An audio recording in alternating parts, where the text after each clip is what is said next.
Chapter 9. Grief. It started with rumors.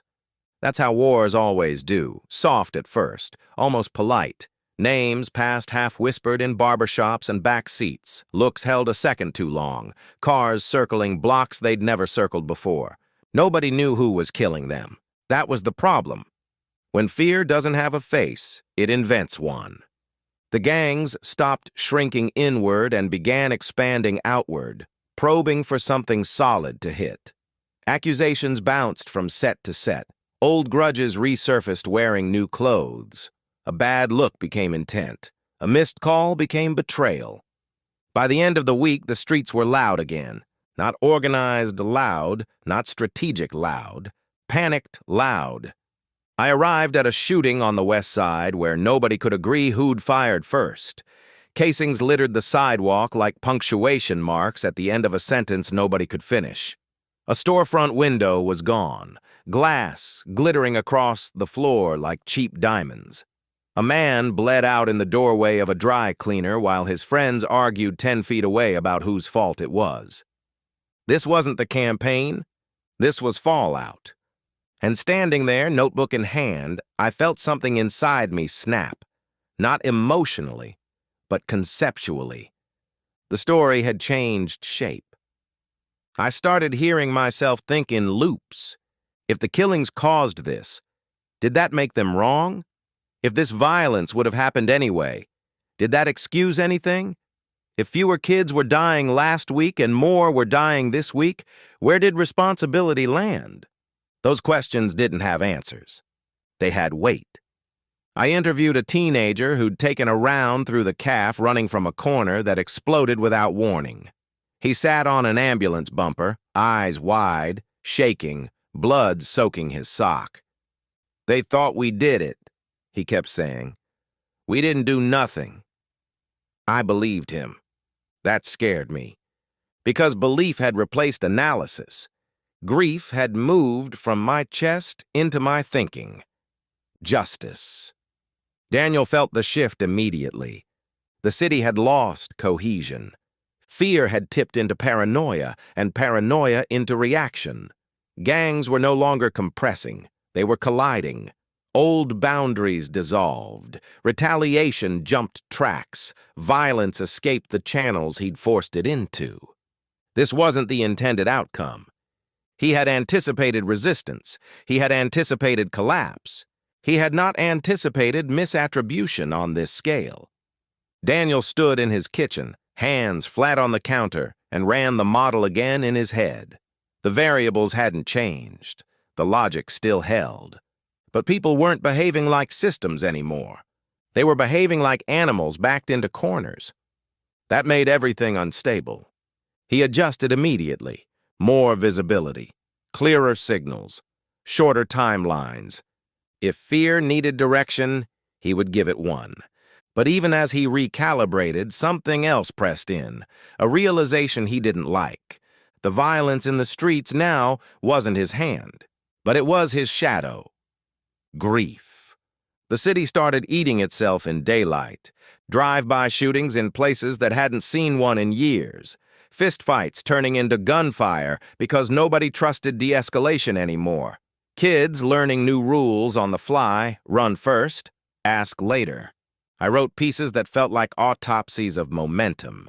Not what happened, but why it kept happening.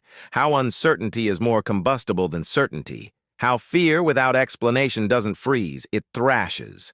My editor asked me if I was okay. I lied. At night, I replayed scenes that weren't even mine, faces I'd seen once, voices I'd recorded and then deleted. The father crept into my thoughts again, not as a man, but as a fulcrum. I began to understand something dangerous. This wasn't good versus evil. This was grief applied at scale, and scale destroys nuance. Justice. Daniel watched a neighborhood burn itself out over a misunderstanding that would have been laughable if it wasn't fatal. Two groups fired at each other for 15 minutes before realizing neither side knew why they were there. By the time it ended, 3 men were dead and nothing had been learned. This was failure. Not tactically, morally. For the first time since this began, Daniel felt doubt not as pressure, but as fracture. The alignment he'd relied on, the clean channel between cause and effect, had warped. He hadn't intended chaos. He'd intended control. And now, control was slipping. He made a decision then, not about escalation, but about containment. The campaign would have to change again, or it would consume the city instead of correcting it. Grief. I stood on my balcony that night and listened to sirens braid the air into something like music. Discordant, relentless, impossible to tune out.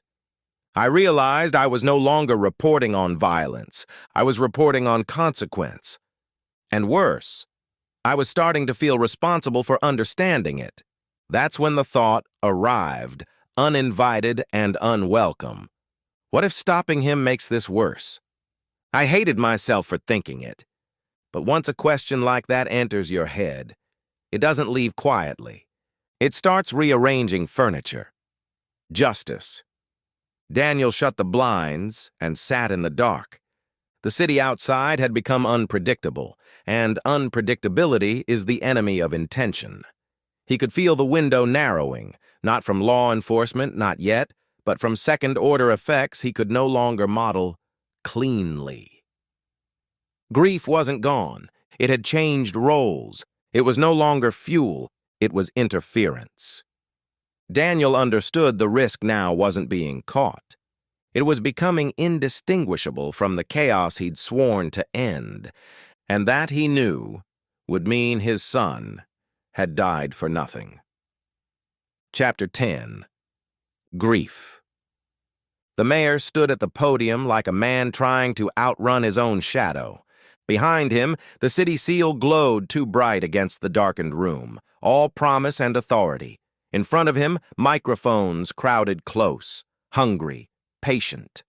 The cameras were already rolling when he stepped forward, jaw set, eyes glassy, with the kind of determination that comes late. "We are committing every available resource," he said. "This violence will end." He said end the way people say it when they don't control the timeline. Task forces were announced, overtime approved, units reassigned. Patrols surged into neighborhoods that hadn't seen uniforms in years except when something went wrong. The city wanted blood or answers, preferably both. I stood at the back of the room and felt none of it land. Words had lost weight. I'd been standing too close to too much for too long. Blood had a way of soaking through language, leaving it thin and useless. The phrases reporters love, unprecedented, escalation, turning point, felt like props now, trotted out to reassure people that meaning still existed. Outside City Hall, a mother screamed at a line of officers until her voice cracked. "You should have been here before," she shouted. "Now you want to be heroes?" No one answered her. No one could. I went back to the street afterward because that's where the truth still lived, even if it didn't want to be named. The violence had changed texture. It wasn't just gunfire anymore. It was aftermath, layered on aftermath. Shrines popping up faster than they could be taken down. Candles half melted into sidewalks, stained dark from earlier that same day. The smell of smoke and iron clinging to blocks that had no reason to smell that way anymore. I started noticing my hands, how they shook when I lit a cigarette, how they stayed clenched even when I wasn't holding anything. Sleep had stopped visiting entirely. When I closed my eyes, I didn't see faces. I saw patterns of damage, where bullets entered, where bodies fell, where families stood afterward, hollowed out and blinking like survivors of something that hadn't ended yet. The story wasn't abstract anymore. It was inside me, and I didn't know how to get it out. Justice. Daniel sat at the table and let the full picture come into focus. He'd avoided it for weeks, not because he couldn't see it, but because seeing it would force a conclusion he wasn't ready to make. 18. That was the number. 18 distinct gangs operating across the city, each with its own hierarchy, its own revenue streams, its own geography. Some fractured, some federated, some so entrenched they'd survived decades of enforcement and war by learning how to bend without breaking. He had barely eliminated one, barely destabilized two more. The realization landed with a weight that stole his breath. This wasn't a campaign. This was a war of attrition. And he was one man with a finite body and a mind already straining under pressure it hadn't been designed to hold indefinitely. Daniel leaned back and stared at the ceiling. The logic was still clean. The execution had been sound. But scale changes everything. Scale turns precision into futility. He had mistaken disruption for transformation. He replayed the early days in his head, the clarity, the alignment, the sense that the city could be corrected if you applied enough force in the right places. Now, the city was reacting faster than he could move. Gangs were fighting blind. Innocents were getting caught in the turbulence. The mayor had turned the city into a pressure cooker, flooding streets with uniforms and promises. Visibility had spiked, risk had multiplied, and grief. The thing he'd believed was sealed away was no longer content to stay quiet. It pressed at the edges now, demanding recognition, not just for his son, for the cost. Daniel understood something then that he hadn't allowed himself to articulate before. This wasn't finishable. Not the way he'd imagined. Grief. I broke down in a grocery store. No warning, no trigger that made sense. I was standing in the aisle, staring at a shelf of paper towels, when my chest tightened and my vision tunneled, and suddenly I couldn't breathe. My hands started shaking so badly I had to grip the cart to stay upright. Blood everywhere. Sirens everywhere. Bodies folding into streets like punctuation. That's what my brain was doing. Playing the same reel on repeat, faster each time, daring me to look away. A woman asked if I was okay. I nodded, because that's what you do when you're not. I left without buying anything and sat in my car until the feeling passed, sweat cooling on my neck, heart racing like I'd just escaped something with teeth. That was when I admitted it. Not to anyone else. To myself. I was carrying too much of this. And the city didn't care. Justice. Daniel stood at the window and watched police cruisers sweep the block in pairs, lights off, engines idling low, containment. Pressure. The mayor's push would change behavior, but not the way people hoped. It would make the streets louder, not safer. Fear plus authority always produces friction. Daniel could feel the campaign narrowing, not from law enforcement, not yet, from inevitability. He had started something that could not be completed by force alone. And stopping now wouldn't reset the city. It would leave it raw and directionless. Grief, he realized, had finally outpaced discipline, not as emotion, as truth. His son was gone. The city was still broken, and no amount of killing would finish either sentence. Daniel closed the blinds and sat down in the dark. For the first time since the night his son didn't come home, he let himself feel the weight of what he had done. Not as justice, not as necessity, but as consequence. And in that moment, he understood. The end wouldn't come from the streets. It would come from recognition. Chapter 11. Grief. The mayor's office started leaking before it started speaking. That's always the tell. When an administration loses control of a narrative, the truth escapes sideways, through aides who talk too much, through scheduling changes that don't make sense, through press briefings that answer questions nobody asked. I learned to read that language years ago. They were scared, not of optics, of momentum. Inside City Hall, the tone had shifted from outrage to urgency. Meetings ran long, doors stayed closed. People stopped smiling when the cameras were off. A senior aide I'd known for a decade told me, off the record, that the mayor was demanding results, not explanations. That kind of language never lands where it's aimed. Outside, the streets were telling a different story. I chased sirens again, moving between scenes like a moth with a press badge. The violence was still erupting, but it felt different now. Less impulsive, more frantic. Gangs weren't expanding anymore. They were panicking. And panic makes people honest. It started with whispers, then phone calls, then a man in a windbreaker who wouldn't give his name but insisted on meeting me in daylight, in public, where fear had fewer places to hide. "They don't know who it is," he said, eyes darting. "That's the problem. You can't negotiate with air." He told me something I hadn't heard yet, something that made my stomach tighten. "They're asking for the cops," he said, quietly, through lawyers, through churches, through anybody who will listen. I stared at him. "You're saying gangs are asking the police to stop the killings?" He nodded. "They'll take arrests," he said. "They'll take indictments. They'll take RICO. They just want it to stop." That sentence stayed with me. Criminal organizations pleading for law enforcement. The world was upside down. Back at City Hall, I watched the mayor deliver a statement about intercity cooperation and shared intelligence frameworks.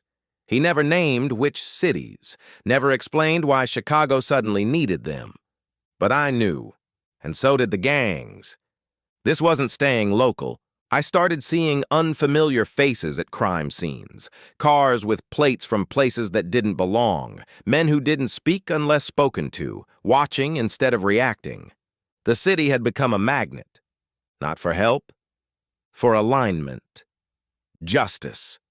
Daniel had crossed the point of reconsideration. That window had closed quietly, without ceremony, the way important things often do. The realization about scale, the 18 gangs, the impossible math, had not weakened his resolve. It had clarified it. You don't stop halfway through eradication. Half measures don't produce peace. They produce survivors with memories. Daniel understood now that the only version of success left was completion. No coexistence, no deterrence, no negotiation, elimination, not of men alone, but of structures, of continuity, of inheritance. He adjusted the model accordingly. This was no longer about pressure. This was about extinction.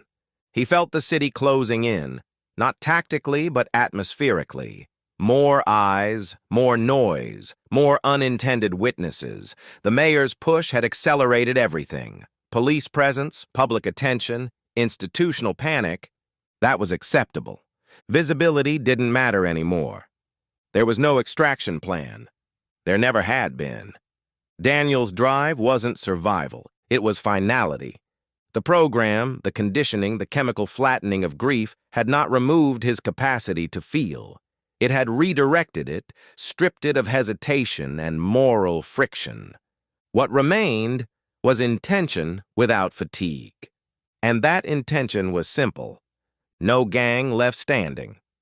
Grief. I started living out of my car, and it wasn't dramatic, just practical. My apartment felt too quiet, too far removed from the pulse of things. On the street, I could feel the city breathing, even when it was choking. I watched killings unfold from the margins now. Heard shots, arrived late, pieced together aftermaths like forensic puzzles built from human debris. I began to anticipate scenes. That terrified me. Knowing where violence would surface before it did meant I was thinking the way whoever was doing this thought. Not tactically, but psychologically. I hated how natural it felt. Meanwhile, City Hall became its own theater of denial. Press conferences stacked on top of each other, promises layered until they contradicted. The mayor talked about progress, while privately demanding a halt to something nobody could name. The gangs were adapting too, not fighting harder, coordinating. That's when I realized the quiet part. They weren't just asking police for help.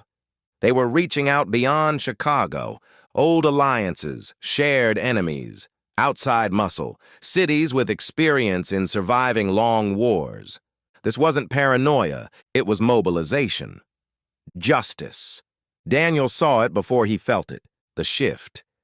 Gangs didn't behave like this unless they were preparing for something. Communication patterns changed, movement increased, resources pooled. They were no longer reacting. They were organizing. That was the final confirmation. He had forced them into alignment. Now he would remove it. Daniel didn't think about consequences anymore, not because he was blind to them, but because consequences implied alternatives. There were none.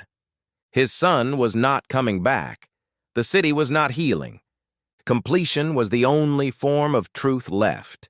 He accepted that, and in doing so, felt something settle inside him. Not peace, not relief, but resolve so complete it left no room for doubt. The city could not survive coexistence with what it had become, so it would survive without it. Grief. The thought arrived quietly, almost politely. What if he doesn't want to be stopped? That changed everything. I stopped thinking in terms of capture, exposure, or justice. I started thinking in terms of trajectory.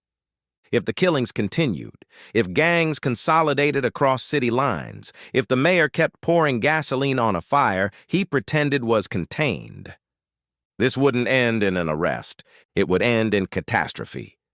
I stood outside City Hall as dusk fell and watched the lights come on one by one, the building glowing with authority and denial. Somewhere else in the city, a man was deciding how much more blood the idea of justice could tolerate. And for the first time, I understood that my role wasn't just to document what was happening. It was to decide whether seeing it clearly was enough. Chapter 12. Grief. I stopped pretending this was just a story. That lie had expired weeks ago, but I kept repeating it like a mantra, hoping repetition might turn it into truth. It didn't. Stories end. This wasn't ending. It was accelerating. I started waking up with the same thought every morning, sharp and intrusive. Someone is cleaning the city. Not metaphorically, not statistically, deliberately. I could feel it in the gaps, in the way violence didn't just spike. It redirected, in how certain names vanished from police blotters and never reappeared as suspects or victims, in how entire corners went quiet, without celebration or explanation.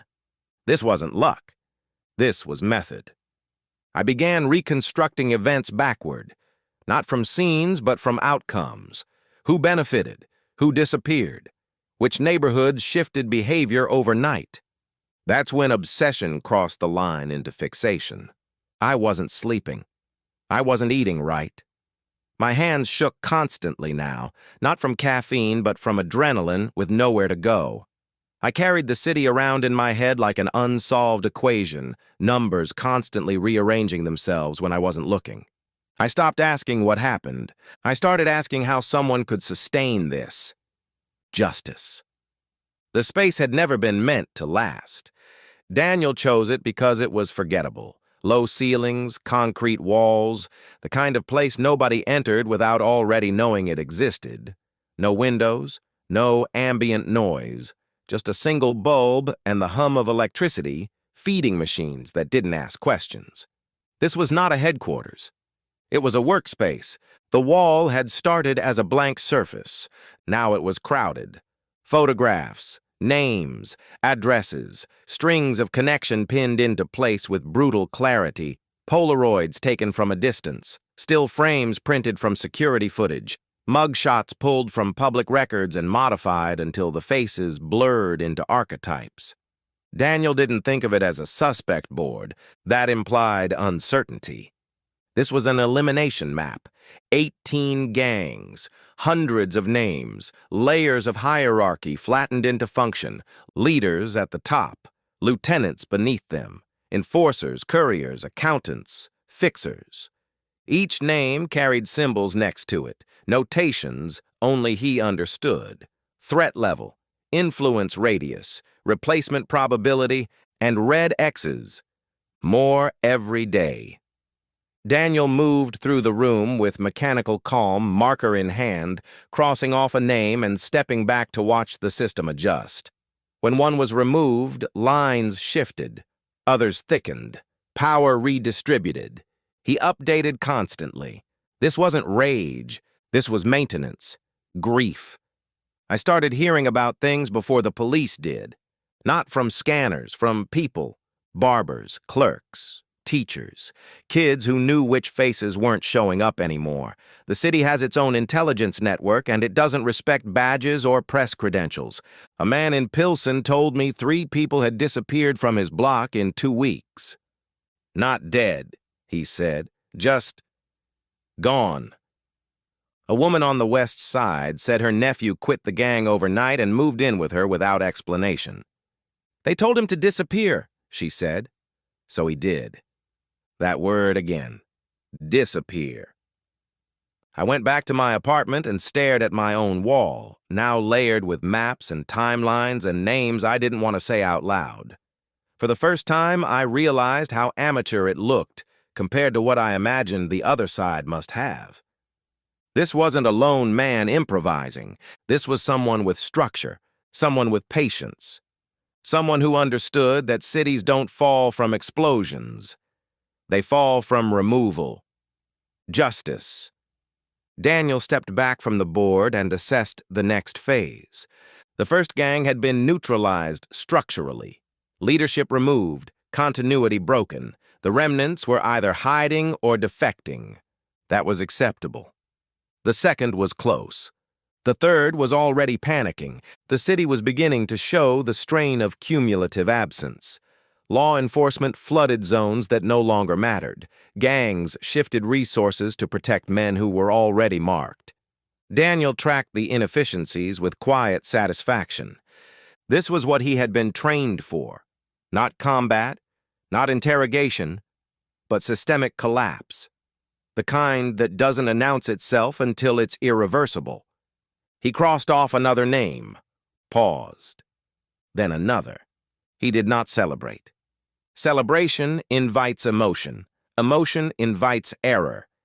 He worked until the list shortened enough to make the scale feel real again. Still impossible. But now finite. Grief. I started following the silence. Places where nothing happened anymore. Blocks with no calls, no arrests, no bodies. Neighborhoods that had gone unnaturally still, like animals holding their breath before a storm. Silence, I learned, has a texture.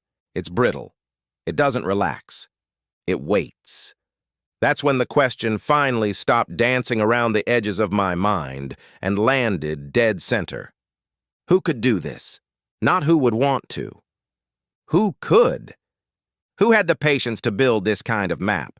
Who had the discipline to keep it updated? Who had the stomach to cross off names knowing they represented entire families?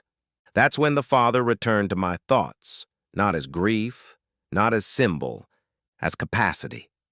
The idea scared me enough to stop writing for 2 days. Justice. Daniel sat in the chair opposite the board and closed his eyes. He didn't see faces. He saw flows, dependencies, replacement timelines. This wasn't murder, it was decommissioning. The city would resist. It already was. Gangs would adapt, align, bring in outside help.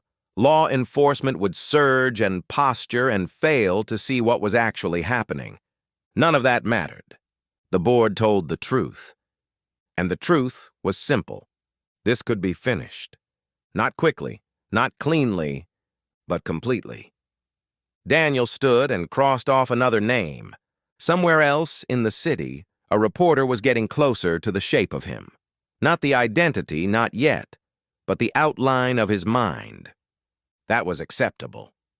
Everything was acceptable now. Completion had its own gravity. Grief.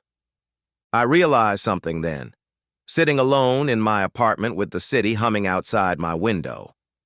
I wasn't trying to stop this. I was trying to understand it before it finished.